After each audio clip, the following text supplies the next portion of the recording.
GT road অবরোধ করে বিক্ষোভ বিজেপির। বিধানসভার অধিবেশন চলাকালীন সাসপেন্ড হয়েছেন রাজ্যের বিরোধী দলনেতা শুভেন্দু অধিকারী সহ বেশ কয়েকজন বিধায়ক। বিজেপি বিধায়ককে সাসপেন্ড করার প্রতিবাদে স্পিকার বিমান বন্দ্যোপাধ্যায় বিধানসভা এলাকাতে বুধবার মিছিলে কর্মসূচি নেয় বিজেপি। বারুইপুরে সেই মিছিল থেকে বিরোধী দলনেতার ওপর তৃণমূলের বিরুদ্ধে হামলার অভিযোগ তুলে ভারতীয় জনতা পার্টি। সেই ঘটনার প্রতিবাদ জানিয়ে আজ রাজ্য জুড়ে পথ অবরোধ কর্মসূচি নেয় ভারতীয় জনতা পার্টি। হুগলির পান্ডুয়া বিজেপির প্রাক্তন জেলা সভাপতি তুষার মজুমদারের নেতৃত্বে জিটি রোড অবরোধ করে বিক্ষোভ দেখায় বিজেপি কর্মীরা। সাময়িক যানজটের সৃষ্টি হয় জিটি রোড এর উপর। একই দাবিতে চুচুড়াতে রাস্তা অবরোধ করে বিক্ষোভ দেখায় বিজেপি কর্মীরা। প্রায় আধ ঘন্টা অবরোধের পর পুলিশ অবরোধকারীদের হটিয়ে দেয়।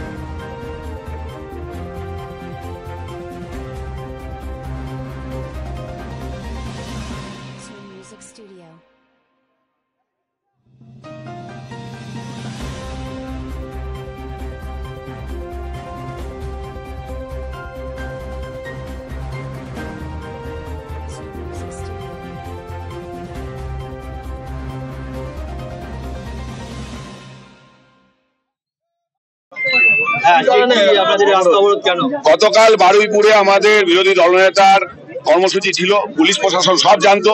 তৃণমূল হঠাৎ করে ওখানে কর্মসূচি নেয়, পুলিশ এটাকে অ্যাপ্রুভাল কি করে দেয় আমরা এখনো বুঝতে পারছি না। কর্মসূচি নিয়েছে, আবার বিরোধী দলনেতার উপর আক্রমণও চালিয়েছে। পুলিশের মদতে এই জিনিস হয়েছে। আমরা চাইছি মুখ্যমন্ত্রী অবিলম্বে ক্ষমা চাক। যতক্ষণ না চাইবে আমাদের আন্দোলন চলবে। রবীন্দ্রনগরে আটকেছে, আমরা আবার বলাগড়ে উঠবো। আন্দোলন আজকে সারাদিন চলবে, কোনো জায়গা বাদ থাকবে না। হুগলি সাংগঠনিক জেলার সর্বস্তরে এই আজকের দিনে অবরুদ্ধ করে দেবে পুরো হুগলি জেলা। বিরোধী দলনেতা একটা অভিযোগ করেছে যে আক্রমণ তার উদ্দেশ্যে হয়েছে, তারা রোহিঙ্গারা করেছে, কি বলবেন? মুখ্যমন্ত্রী এদেরকেই তো দুধেল গাই বলছে, এদেরকে নিয়েই তো এই পশ্চিমবাংলায় টিকে আছে। সুতরাং বিরোধী দলনেতা যে অভিযোগ করেছে সেটা কোন রকম একবারে ভুল অভিযোগ করেছে এরকমটা নয়, সবাই জানে।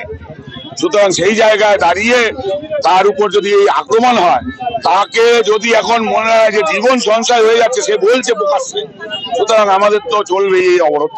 আজকে এখানটা দাঁড় করিয়েছে, আমরা আবার কিছুক্ষণ বাদে ব্যান্ডেল মোড়ে উঠবো। সারা হুগলি সাংগঠনিক জেলা আজকে অবরুদ্ধ করবে বিজেপি। দেখুন, আমাদের মাননীয় বিরোধী দলনেতা শুভেন্দু অধিকারীর উপরে গতদিন যেভাবে হামলা হয়েছে সেটা খুবই নিন্দনীয়। কারণ রাজ্যের বিরোধী দলনেতা মুখ্যমন্ত্রী সমকক্ষ। যদি বিরোধী দলনেতার উপর যদি হামলা হতে পারে, তাহলে মুখ্যমন্ত্রীর গাড়ির উপর তো হামলা হওয়া স্বাভাবিক। এটা তাহলে যারা করেছে কালো পথা থেকে, তাদের এটাও বলা উচিত যে এনাকে করলে পরে ওনাকে করতে হবে, কারণ একই গণতন্ত্রের উপর দুটো কাজ করে। আজকে সে জায়গায় দাঁড়িয়ে বিরোধী করলেই তাদের উপর হামলা হবে, আর রুলিং পার্টি করলে সারা চোর হবে, ডাকাত হবে, গুন্ডা হবে, তার উপর কোনো হামলা হবে না। এটা কি করে হতে পারে? না, সেই চুরিগুলোকে আমরা ধরিয়ে দিচ্ছি চোখে আঙুল দিয়ে। শিক্ষা ক্ষেত্রে দুর্নীতি, স্বাস্থ্য ক্ষেত্রে দুর্নীতি, সব আজকে মন্ত্রীরা সব জেলে, সব কিছু আজকে রয়েছে, আজকে বেলে রয়েছে তারা। আর সেক্ষেত্রে তারা কোনো হামলা হবে না, আর তাদের যে চুরিগুলো ধরে দিচ্ছি আমরা, তাদের হচ্ছে হামলা। এটা হতে পারে না। মাননীয় বিরোধী দলনেতার উপরে হামলা কিসের স্বার্থে, মুখ্যমন্ত্রীর জবাব দিতে হবে।